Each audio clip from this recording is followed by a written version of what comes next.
রাসূল হয়ে এর তুমি বানাতে, তাই তো আমাদের করব দুশ্মনী, দিনের দাওয়াত দিয়েছ বলে।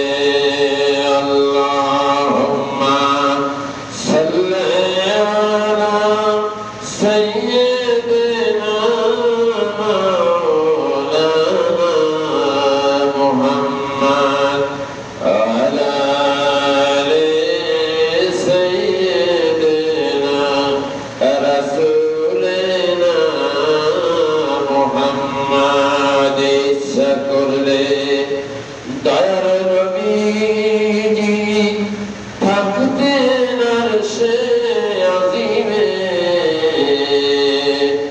উম্মতের মায়ায় নবীজি শুয়ে আছেন জমিনে। আল্লাহুম্মা সাল্লি আলা সাইয়্যিদিনা মাওলানা মুহাম্মদ ওয়া আলা আলি সাইয়্যিদিনা রাসূলিনা মুহাম্মদ। জোরে জোরে মহব্বতের সাথে বলুন আল্লাহুম্মা সাল্লি আলা সাইয়্যিদিনা মাওলানা মুহাম্মদ ওয়া আলা আলি সাইয়্যিদিনা রাসূলিনা মুহাম্মদ।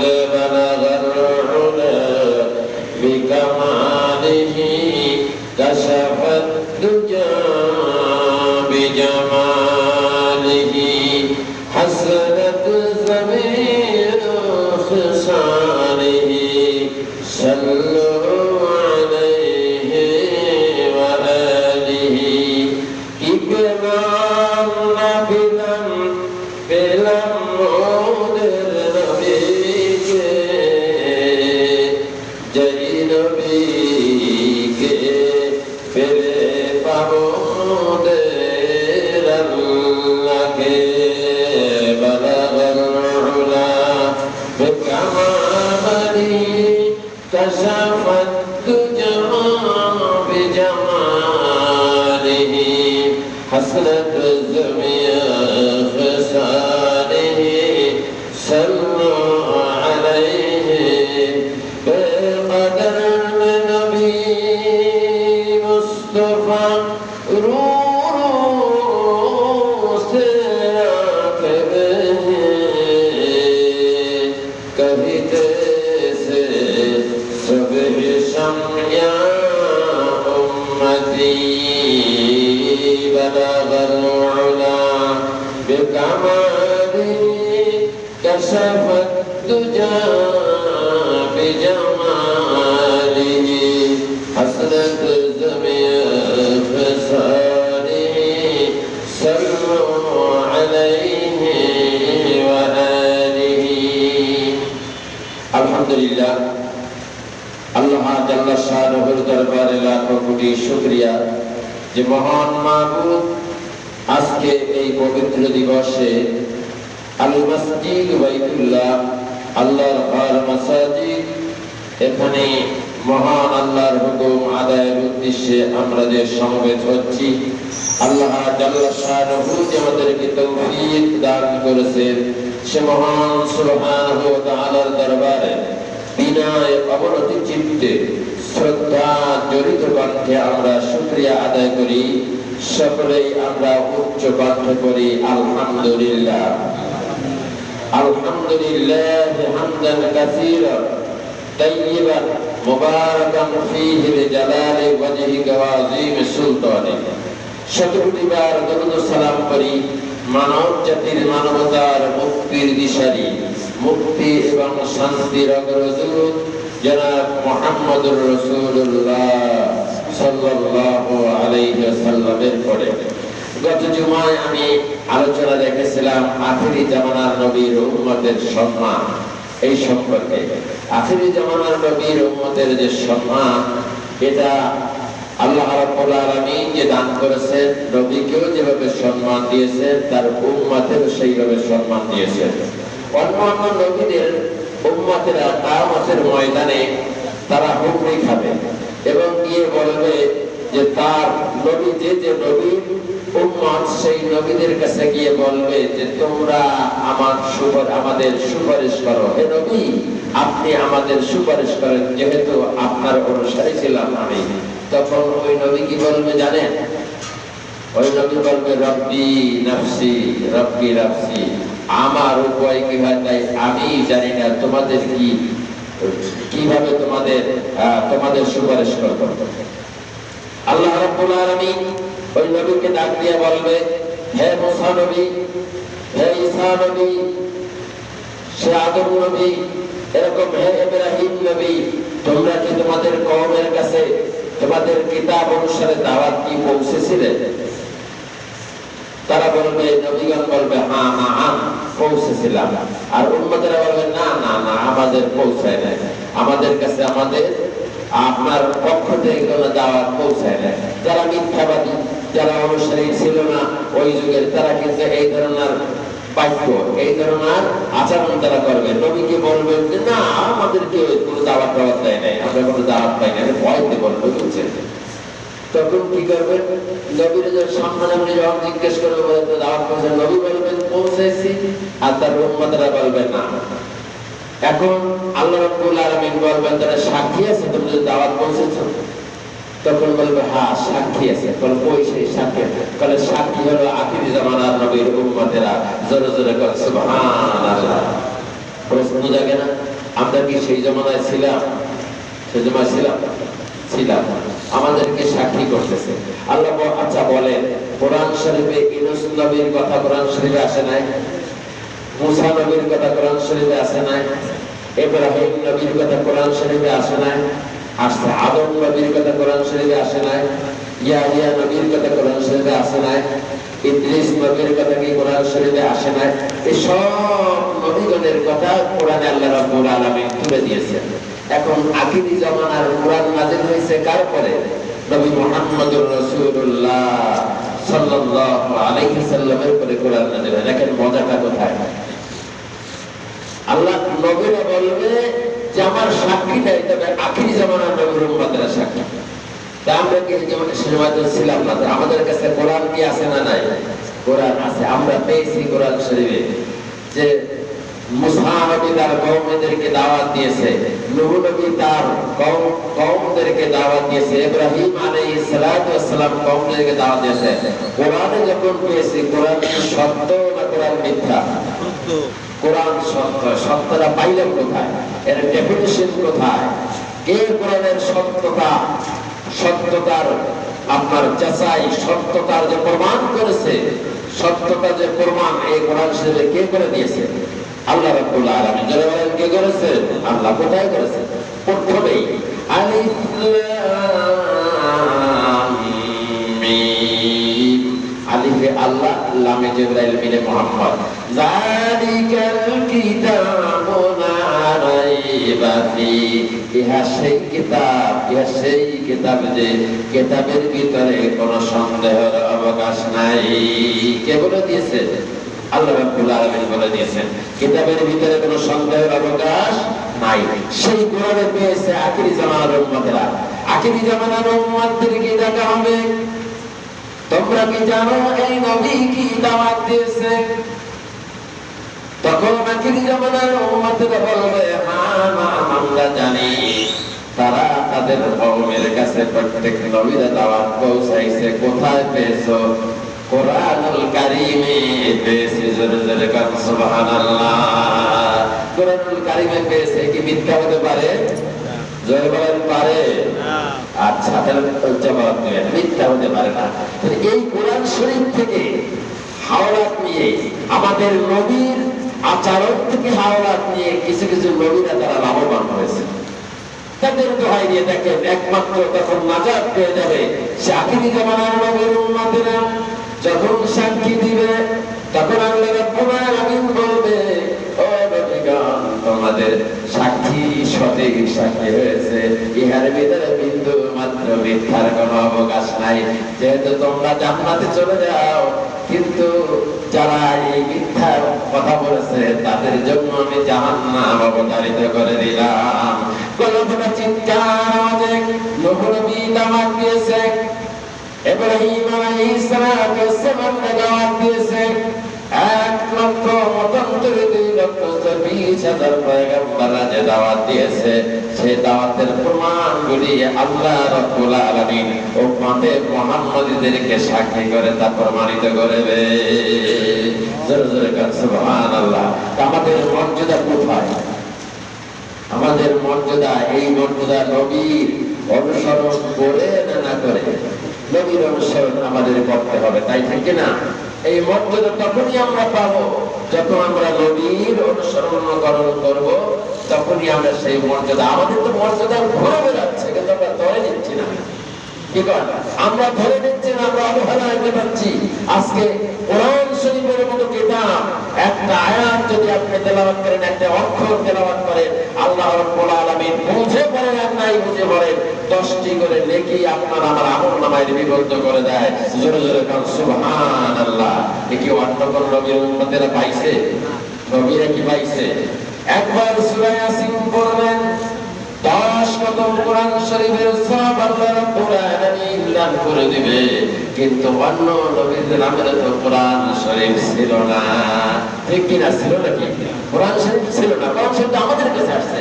একবার পড়বো, কি করব? সে 10 বার সওয়াব, 10 কদম কোরআন শরীফের সওয়াব পেয়ে যাবে। আদম আলাইহিস সালাম যে তার সন্তান শেষ নবীকে বলছেন, শেষ নবী, শেষ নবী জেনে রাখো, আখিরি জামানার উম্মতেরা এত মর্যাদাশালী হবে যারা এক রাত্র ইবাদত করবে, এক রাত্র ইবাদত করলে আল্লাহ রাব্বুল আলামিন তাদেরকে 1000 মাস ইবাদত করার সওয়াব আল্লাহ দান করে দিবে। জোরে জোরে কান সুবহানাল্লাহ। এরকম অন্য কোন নবীর উম্মতেরা পাইছে 1000-এর সওয়াব? আচ্ছা, এখানে একটা কথা আছে, 1000 কেন বলা হলো? বেশি তো বলতে পারতেন। আল্লাহ রাব্বুল আলামিন 1000 কি একটা বাধ্য দিয়েছে?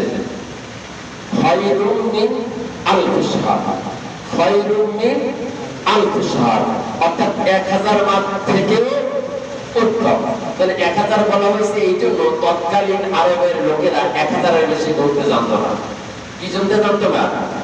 1000-এর বেশি গুনতে জানতো না। এজন্য আল্লাহ রাব্বুল আলামিন বলেছে খায়রুম মিন আলফি শাহর। এখন কি 1000 গুনতে জানে না বেশি গুনতে জানে? বেশি গুনতে জানে। যত বেশি গুনতে জানো তত বেশি সওয়াব আল্লাহ রাব্বুল আলামিন দান করে দিবে। জোরে জোরে বলুন সুবহানাল্লাহ।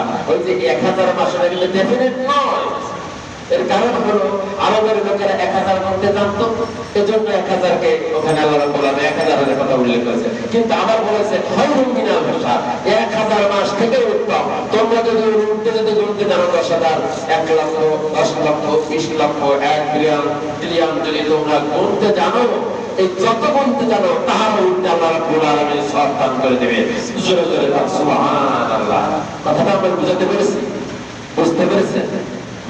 মক্কার লোকেরা 1000 গুনতে জানতো, তাই আল্লাহ 1000 উল্লেখ করেছে। কিন্তু তার বেশি যদি গুনতে জানতো তাহলে ওই বেশিটা আল্লাহ রাব্বুল আলামিন উল্লেখ করে দিল।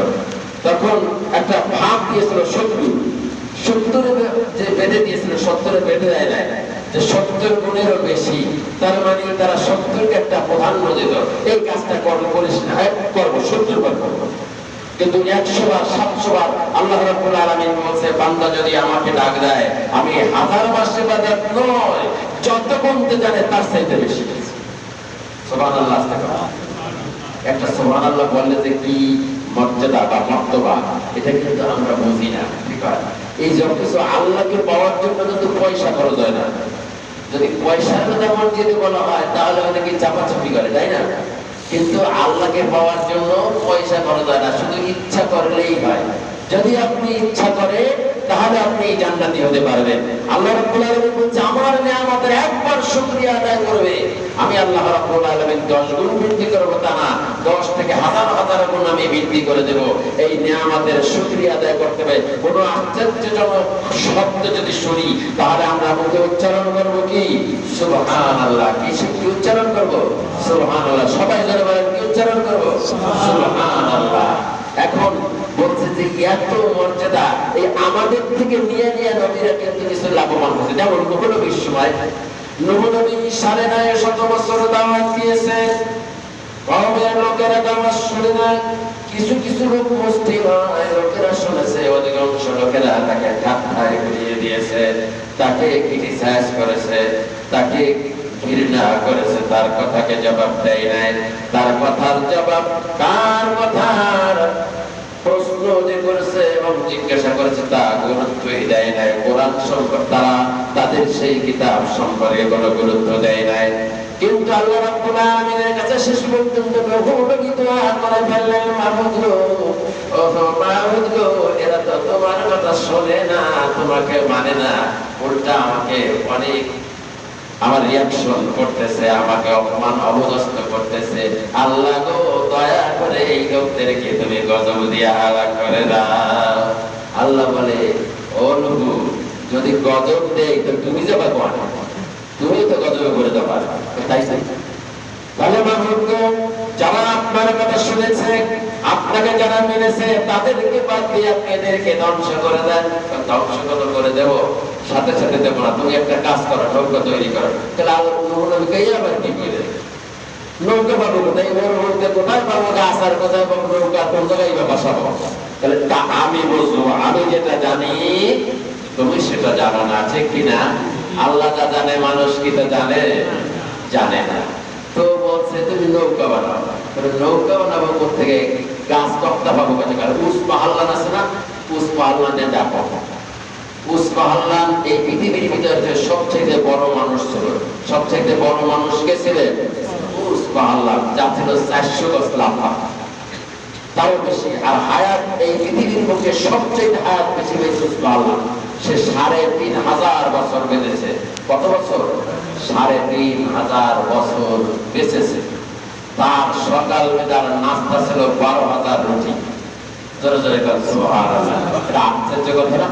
12,000 রুটি খাইতো সকালবেলা নাস্তা এই উস পাহাল্লান, পৃথিবীর সবচেয়ে সেরা মানুষটি। মানে উচ্চতার দিক থেকে সত্যি সেরা মানুষ কিন্তু আমার আপনার রোজন, ওই সেরার কথা বলছি না। মানে বরফের মানে দেহ লম্বা, যে এই কথা বলেছি যে পৃথিবীতে সবচেয়ে বেশি হায়াত পেয়েছে সে। আদম আলাইহিস সালাম থেকে মুসা নবী পর্যন্ত সে হায়াত পেয়েছে। 3500 বছর সে বেঁচে ছিলেন। 3500 বছর বেঁচে ছিলেন তিনি। আল্লাহ রাব্বুল আলামিন বলেন, উস পাহাল্লানে ডাকো। দেখে ওই নীল নদীর মাঝখান থেকে একটা গাছ আছে, ওখান থেকে ওইটা যেন সে তুলে দেয়।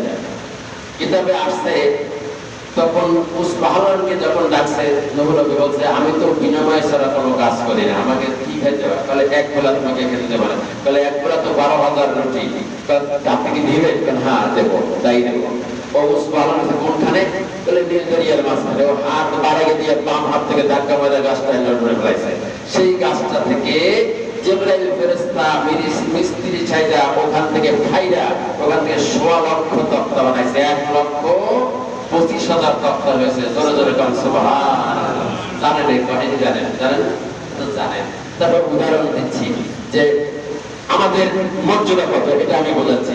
এখন নৌকা সব বানানো, কিনা বানাইবে, লোহা প্যারে কোথায় কিভাবে সব আল্লাহ রাব্বুল আলামিন ম্যানেজ করে দিয়েছেন জিবরাইলের মারফতে। এক কথায় বোঝাচ্ছি, জিবরাইলের মারফতে সব বানাইছে। এখন সবাই ঠাট্টা করতেছে, হাসতেছে, বড় কোথাও নাই পানি, আর এই পানিতে বলে বাসাবে, পানিতে বলে এই নৌকা বাসাবে, ওই কিস্তি বলে বাসাবে। এটা আজগুবি কথা বলতেছে, মানে নেওয়া যায় না।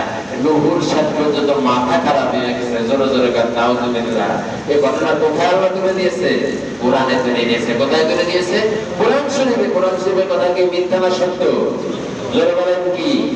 আল্লাহ রাব্বুল আলামিন তুলে দিয়েছেন এই সমস্ত মুসা নবীর কাহিনী, নূহ নবীর কাহিনী, ইব্রাহিম আলাইহিস সালামের কাহিনী, নমরুদের কাহিনী, সব কোরআন শরীফে তুলে দিয়েছে। নমরুদ যে আগুনের ভিতরে ফেলাইছে, আর ইব্রাহিম আলাইহিস সালাম আল্লাহ রাব্বুল আলামিন অর্ডার করেছে কুননা ইয়ানামু কুনি বারাকা ওয়া সালামু আলা ইব্রাহিম, সব কিন্তু আল্লাহ রাব্বুল আলামিন কোরআন শরীফে বলে দিয়েছে। এজন্যই আমরা সাক্ষী দিতে পারি, ঠিক কি না? এজন্য আমরা সাক্ষী দিতে পারবো কোরআনের কথা প্রথমেই আল্লাহ রাব্বুল আলামিন বলেছেন এক অক্ষরও মিথ্যা কথা কোরআন শরীফে বের করতে পারবে না। অতএব নূহ নবী যখন গাছটা ধরেছে আম্বুস পালন রুটি দেন, পয়গম্বর রুটি দেন তাড়াতাড়ি। এখন রুটি চাচ্ছে, সে 2টা রুটি দিচ্ছে। এখন 2টা রুটি দেখে ওর মাথা গরম হয়ে গেছে। সুবহানাল্লাহ। পয়গম্বররা মিথ্যা কথা বলে না, আর আপনি আবার 2টা রুটি দিলেন, আমার রুটি লাগে 12,000। দেবো আর 2টা দিয়ে আরম্ভ করো না, তোমাকে 12,000-এরও বেশি দেওয়া হবে, তুমি 2টা দিয়ে আরম্ভ করো। তাহলে নাস্তা দেবেন, একটু আলু দেবেন না, নাস্তা দেবেন না, এ খাবো কি দিয়ে? রুটি না আরম্ভ করলেন, আর তৈরি হচ্ছে বললাম দিবে না, কিন্তু নাস্তা দেবেন কি? তখন নাস্তাটা দিলেন কি? পড়ো তুমি বিসমিল্লাহির রাহমানির রাহিম। এটা হালুয়া।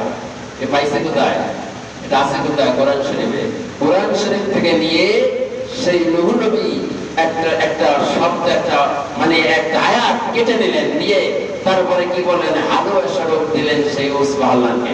উসবাহাল্লাহ কিতাবে আসছে, ওই যখন বিসমিল্লাহির রহমানির রহিম বলে যখন খানা হলো, কিতাবে এসেছে উসবাহাল্লাহ একটা রুটি খেয়েছে কষ্ট করে, আর একটা রুটির 4 ভাগের 1 ভাগ পর্যন্ত খেতে পেরেছে, এবং বলতেছে রে আমার এত খানা পেট ভরে আমাকে জীবনে কেউ খাওয়াতে পারে নাই, আমার মনে আঙ্গুল দিলে আমি গলার কাছাকাছি এসে গিয়েছে। চিৎকার দিয়ে বলুন সুবহানাল্লাহ। বিসমিল্লাহর বরকত আছে না নাই? আছে।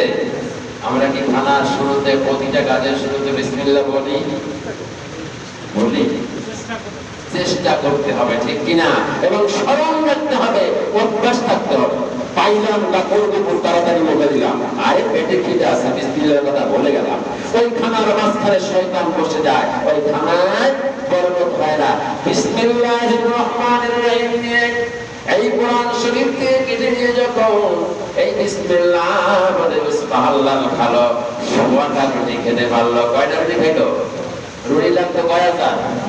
12,000। সেখানে বিসমিল্লাহর বরকতে কি হলো?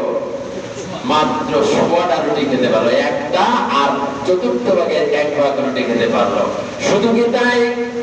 সুলাইমান আলাইহিস সালাম এই পৃথিবীতে বাদশা ছিলেন, তিনি আল্লাহ রাব্বুল আলামিনের কাছে বললেন, মাবুদ আমাকে যদি অনুমতি দেন সব প্রাণীকে আমি এক বক্ত মেহমানদারি করাবো, সব মাখলুককে।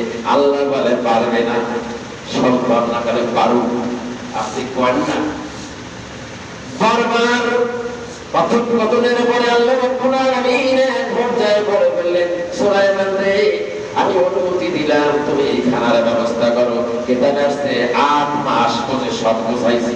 বিয়ার যদি একটা অ্যারেঞ্জমেন্ট হয় আমাদের, তাহলে 1 মাস আগের থেকে 15 দিন আগে থেকে প্রিপারেশন নেয় না সবাই, তাই কিনা?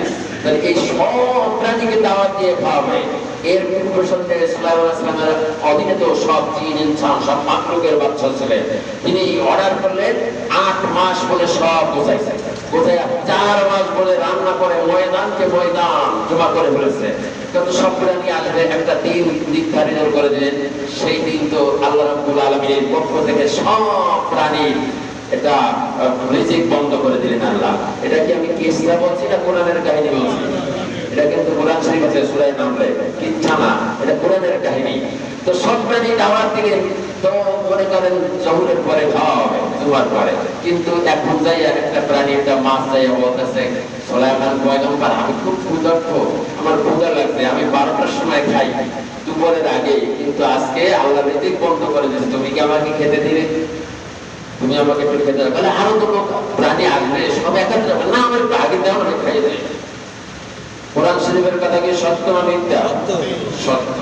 যখনই ওই সুলাইমান আলাইহিস সালাম বললেন ওরে একটা প্রাণী খাইয়ে দেব না, তাহলে ওই যে দেখা যায় যেই খাবারের ময়দানকে জমা করা হয়েছে, 4 মাস পরে সব প্রাণী রান্না বান্না করে জোগাড় হয়েছে, ওখান থেকে কিছুটা খেয়ে নাও। ওখান থেকে গিয়ে মাছ সব খাইয়ে দেয়া ধুইয়া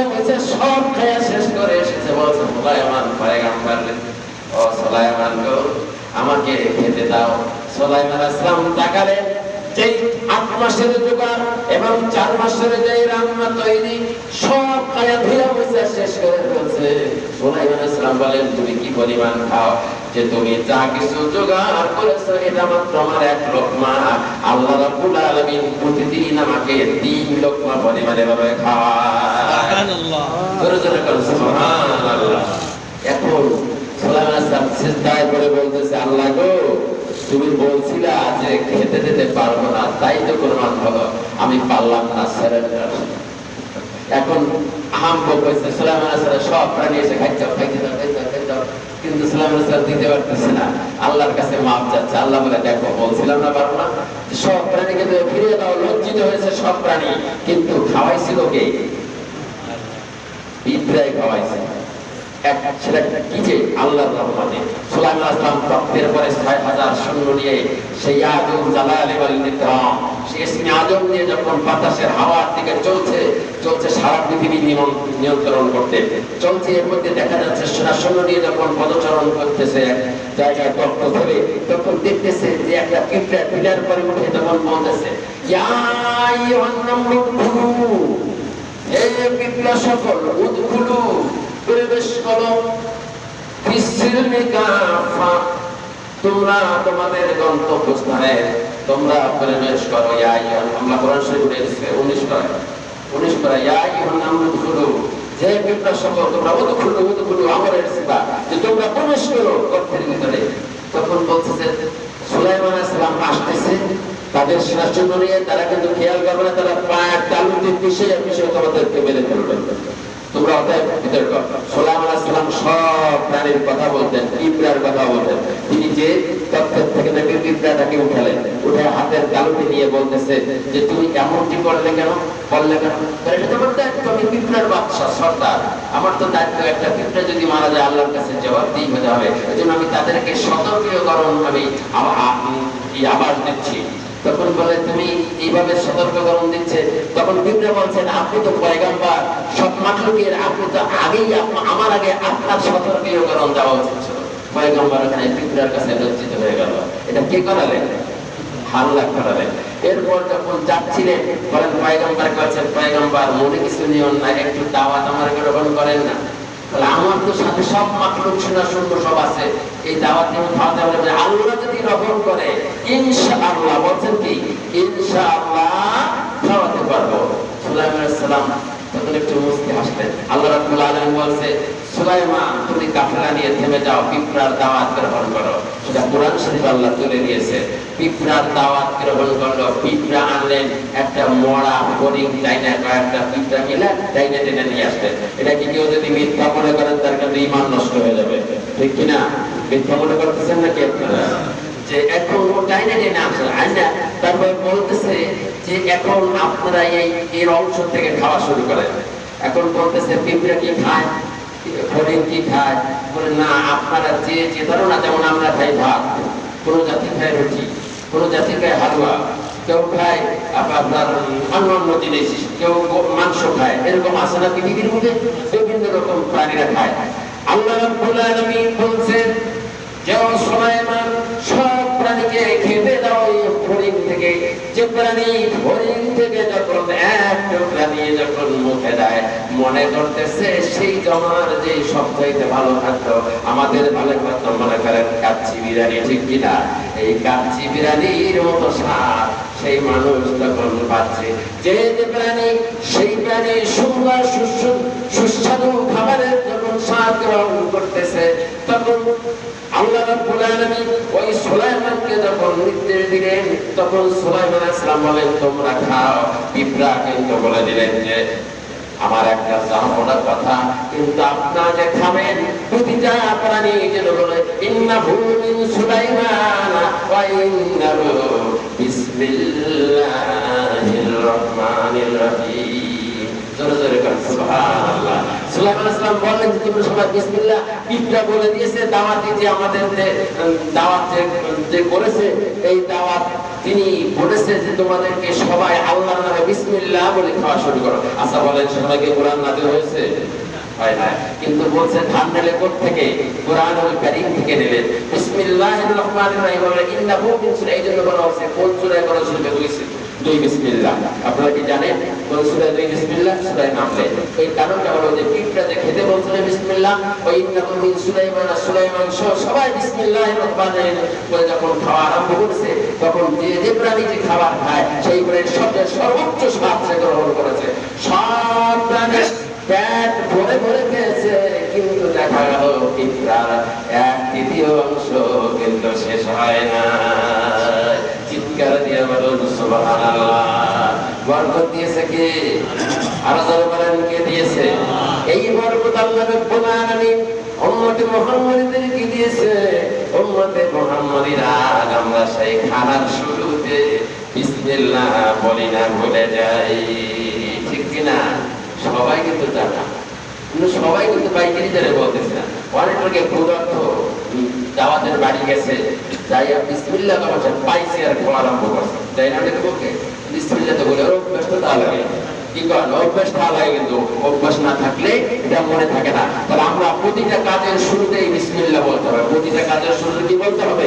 বিসমিল্লাহ। আল্লাহর রাসূল ওখানে গিয়ে মেরাজে গিয়ে যে দেখেছিলেন হাউজে কাউসার, হাউজে কাউসারের রূপ সামলাতে পারে না, তখন বলছে যে হাউজে কাউসার আমি কি পাবো? যার চেহারার খাতিরে, যার জন্য পৃথিবীকে আল্লাহ রাব্বুল আলামিন সৃষ্টি করেছে, সে কয় হাউজে কাউসার আমি পাবো। আল্লাহ রাব্বুল আলামিনের বন্ধু হাউজে কাউসার আপনি না, আপনার উম্মতের জন্য আমি জাপ করে দিলাম, জোরে জোরে বলুন সুবহানাল্লাহ। কিন্তু আপনার উম্মতের ওই উম্মতেরা যারা প্রতিটা কাজের শুরুতে বিসমিল্লাহ বলবে, তারা কিন্তু পাবে। তখন আল্লাহ আপনার আমার নবী বলেছে, আল্লাহ গো আমি কিন্তু বিসমিল্লাহ বাদ দেই না। আমরা প্রতিটা কাজের শুরুতে কি করব? বিসমিল্লাহির রহমানির রহিম বলবো। এই বলে আজকে যে সংক্ষিপ্ত সময় আলোচনা আমি শেষ করলাম। আল্লাহ রাব্বুল আলামিন আমাদেরকে তৌফিক দান করুন, আমিন। ওয়া আখির দাওয়ানা আলহামদুলিল্লাহি রাব্বিল আলামিন। সর্বপ্রতি কথা